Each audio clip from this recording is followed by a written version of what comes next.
कीर्तनाचा कार्यक्रम ठेवला, तोही माझ्या मामाच्या दरबारामध्ये फक्त कीर्तनाचाच कार्यक्रम नाही तर ते अन्नदानाचाही कार्यक्रम आहे।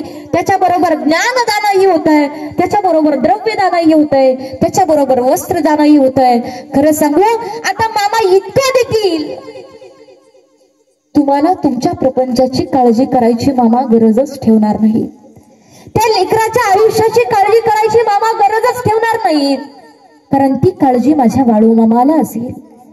ऐका, बाळू मामा म्हणजे साधा सुद्धा देव नाही, बाळू मामा म्हणजे साधा सुद्धा देव नाही।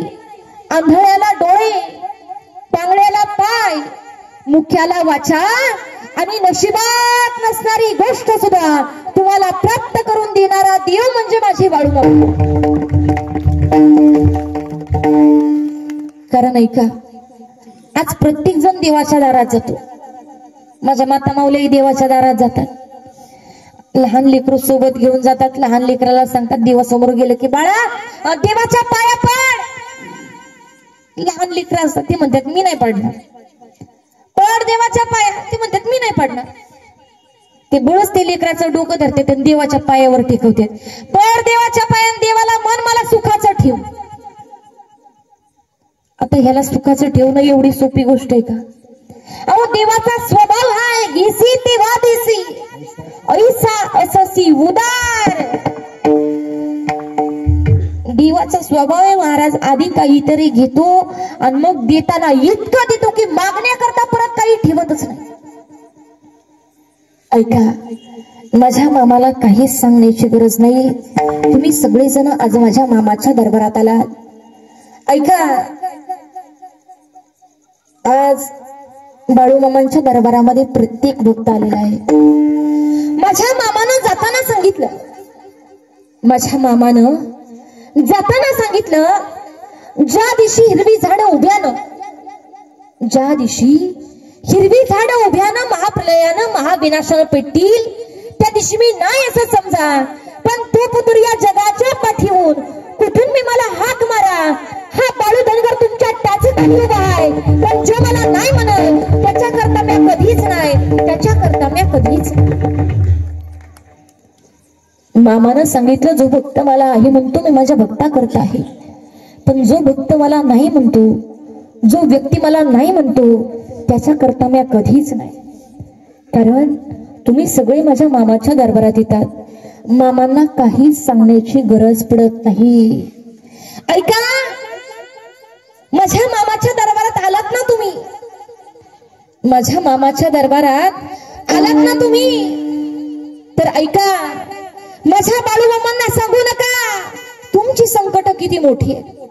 ऐका, माझ्या बाळू मामाला सांगू नका तुमची संकट किती मोठी आहे। जा आणि त्या संकटांना जाऊन सांगा आमचा बाळू मामा किती मोठा आहे, तुमचा देव किती मोठा आहे। त्या संकटाला सांगा महाराज, देवाला काही सुद्धा सांगायची गरज पडत नाही, कारण माझा भगवान परमात्मा हा फार चतुर आहे।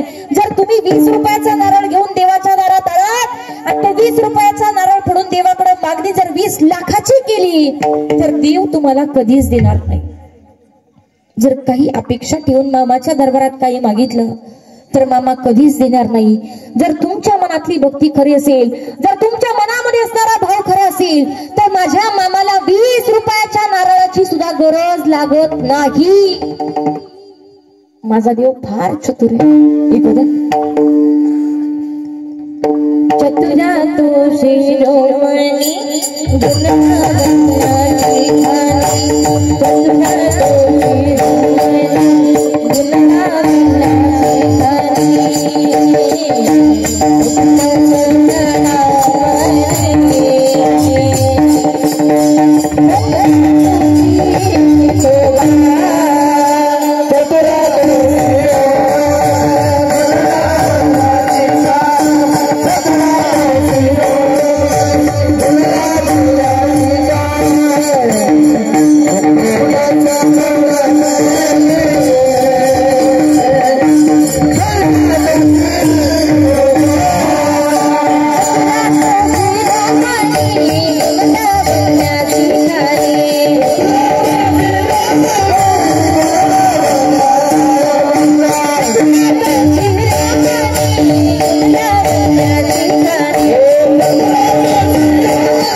मथुरा तो शिरोमणी गुण लावण्याची खाणी मुकुट सकळा म्हणे धन्य तुझी विठोबा देव चतुर माझ्या भगवान परमात्मानं एवढा सुंदर 3.5 हाताचा देह त्याच्या भक्ती करता दिला, त्याच्या भजना करता दिला. ऐकू द्या. देवी दिला देह भजना गोमटा, देवी दिला देह भजना गोमटा,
देह भजना गोमटान तो या झाला फाटा. बाधिकेचा देवानं एवढा सुंदर नरदेह दिला भजना करता, पण त्याचा वापर केला फक्त भोजना करता. देह मिळाला भजना करता, पण आम्हाला महत्व कळालंच नाही. कीर्तन चालू झाल्यापासून सांगते टाळी वाजवा, पण बसलेले काही केले गेले. ते कीर्तन झाल्या शेजारीला सांगत ताई सांगत होत्या टाळी वाजवा, पण आपण पठेनी वाजवलीच नाही. तर तोटा काय आमचा आहे का? महाराज भक्ती केली पाहिजे, परमार्थ केला पाहिजे, गायलं पाहिजे, नाचलं पाहिजे, पण कुठं पण नाही. ऐकू द्या. नाचू कीर्तन नाचे रंगी, नाचू कीर्तन नाचे रंगी,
नाचायचे बाबा, पण कुठं पण नाही.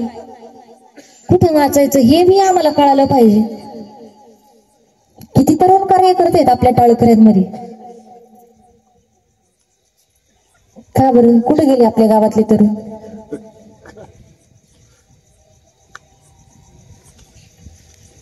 महाराज तुमची मला बहीण समजा, मुलगी समजा, नाच समजा, काही समजायचे ते समजा, पण एक गोष्ट लक्षात घ्या, परमार्थ हा तरुणानं करावा. मी मग अशीच आमच्या प्रकाशदादांना सांगितलं, प्रकाशदादांनी मला सांगितलं ताई आता मार्च महिन्यामध्ये कळसाचा कार्यक्रम आहे आमच्या तरुण कार्यकर्त्यांनी सगळं नियोजन केलेले आहे, भागवत कथा ठेवलेली आहे, भागवत कथेमध्ये कीर्तन ठेवलेले आहेत। आम्ही सांगितले त्यांना की आता कार्यक्रम इथून पुढचे तुम्ही करा, आम्ही साथीला आहोतच। बघा फक्त आपण कार्यक्रम करायचा नाही तर आपण प्रत्यक्षात त्यात सहभाग घ्यायचा, कारण कीर्तनकार आमच्यासारखे किती येतील आणि कितीही जातील, पण आपल्यात बदल काय होतो हे कधीतरी आपल्या लक्षात आलं पाहिजे। नाही तर आमची मुलं नाचतात की पण ते रस्त्यावर, मग तिथं म्हणतात बजाव। जर तरुण मुलं कीर्तनात टाळ घेऊन उभी राहिली, तरुण मुलं जर कीर्तनात नाचली तर बाबा त्यांना लोअर क्लास म्हणतात। गावंडळी ती लोअर क्लास आहे। महाराज कीर्तनात कोणी पण नाचत नाही हो, कीर्तनात नाचण्याकरता सुद्धा अधिकार लागतो। कीर्तनात कोण नाचत ऐका, इकडे नामदेव कीर्तन करी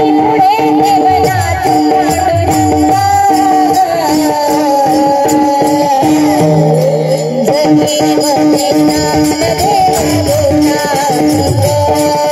जगीमध्ये ज्ञानदेव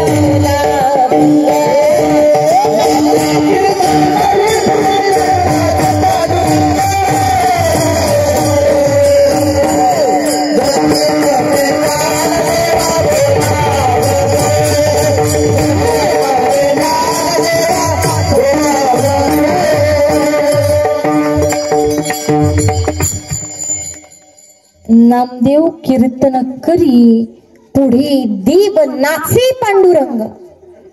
कीर्तनामध्ये माणसं नाचतात याच्यात नवल नाही, कीर्तनामध्ये प्रत्यक्षात माझा भगवान पांडुरंग नाचतो। म्हणजे कीर्तनात नाचणाऱ्याचा अधिकार काय असेल महाराज, हे कधीतरी आमच्या लक्षात आलं पाहिजे। पण आम्ही कीर्तनात टाळी वाजवायलाच तयार नाही तर नाचणार कधी? कधीतरी आपल्या लक्षात आलं पाहिजे बाबा, भक्ती केली पाहिजे, परमार्थ केला पाहिजे। माता माऊल्यानं भजन म्हणणार का माझ्या माग? तुम्ही आधी कोण म्हणतोय, तुम्ही का पुरुष वर्ग? हा तुम्ही ना, चालते। जेवढे जेवढे पुरुष आहेत लक्ष देऊ नाही का, मी पुरुषांना म्हणते, जेवढे जेवढे पुरुष आहेत त्यांनी हाताने टाळी वाजवायची आणि माझ्या पाठीमागं भजन म्हणायचंय। टाळ पकवाज काहीच वाजू नका, फक्त खाली बसलेले पुरुष